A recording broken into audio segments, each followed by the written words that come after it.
حضرت حق بہو فرماتے ہیں، عالم کسے کہتے ہیں؟ عالم وہ ہے جو علم میں اس قدر کوشش کرے کہ اس کے پاس بجز عمل کے اور کچھ نہ ہو۔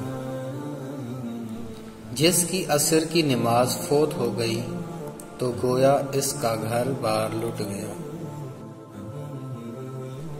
بے شک تمہارا یہ دین ایک ہی دین ہے اور میں تمہارا رب ہوں تو میری عبادت کرو۔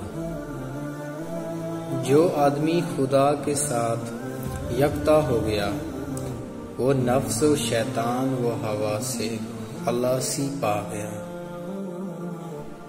جس نے جدا کیا نفس سے ہوا کو اس نے پا لیا روح بقا کو۔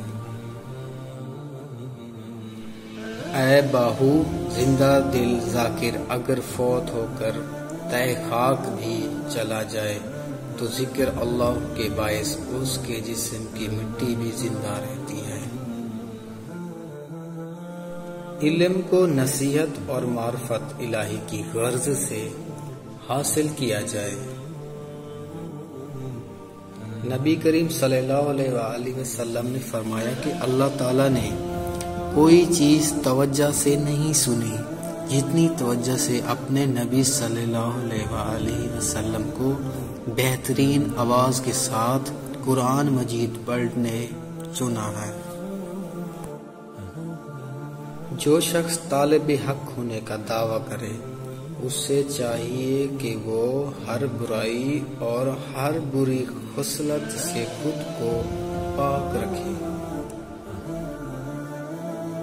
رسول اللہ صلی اللہ علیہ وآلہ وسلم نے فرمایا، ایک مومن دوسرے مومن کے لیے عمارت کی طرح ہے جس کا ایک حصہ دوسرے سے کو مضبوط کرتا ہے۔ جریر بن عبداللہ کہتے ہیں کہ میں نے رسول اللہ صلی اللہ علیہ وآلہ وسلم سے نماز قائم کرنے، زکوٰۃ دینے اور ہر مسلمان کے ساتھ خیر خواہی کرنے پر بیعت کی۔ سن تجھے معلوم ہے کہ اللہ تعالی قوی اور طاقتور ہے اور ہر کوئی اس کے سامنے کمزور و ضعیف ہے، اور اللہ تیرا معاون اور مددگار ہے، تو پھر کمزوروں سے کیوں ڈرتا ہے؟ رسول اللہ صلی اللہ علیہ وآلہ وسلم نے فرمایا، کامل وضو کرنا آدھا ایمان ہے۔ الحمدللہ ترازو کو بھر دیتا ہے، اور سبحان اللہ و اللہ اللہ اکبر آسمانوں اور زمین کو ثواب سے بھر دیتے ہیں، اور نماز نور ہے، اور زکوٰۃ دلیل ہے، اور صبر روشنی ہے، اور قرآن حجت ہے، تیرے حق میں بھی اور تیرے خلاف بھی۔ نبی اکرم صلی اللہ علیہ وسلم نے فرمایا، جنت میں ایک دروازہ ہے جسے ریان کہا جاتا ہے، قیامت کے دن پکارا جائے گا، کہا جائے گا روزے دار کہاں ہے؟ تو جو روزے داروں میں سے ہوگا وہ اس دروازے سے داخل ہوگا، اور جو اس میں داخل ہوگا وہ کبھی پیاسا نہ ہوگا۔ حضرت سلطان باہو فرماتے ہیں، جان زندہ کس چیز سے حاصل ہوتی ہے؟ جان زندہ چشم تصور سے، اس میں اللہ کو دیکھنے سے حاصل ہوتی ہے۔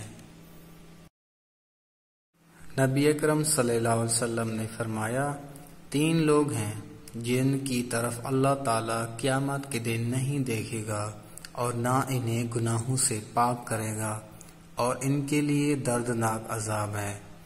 وہ شخص جو کوئی بھی چیز دیتا ہے تو احسان جتاتا ہے، جو غرور اور گھمنڈ سے تہبند لٹکاتا ہے، اور جو جھوٹ بول کر اپنا سامان بیچتا ہے۔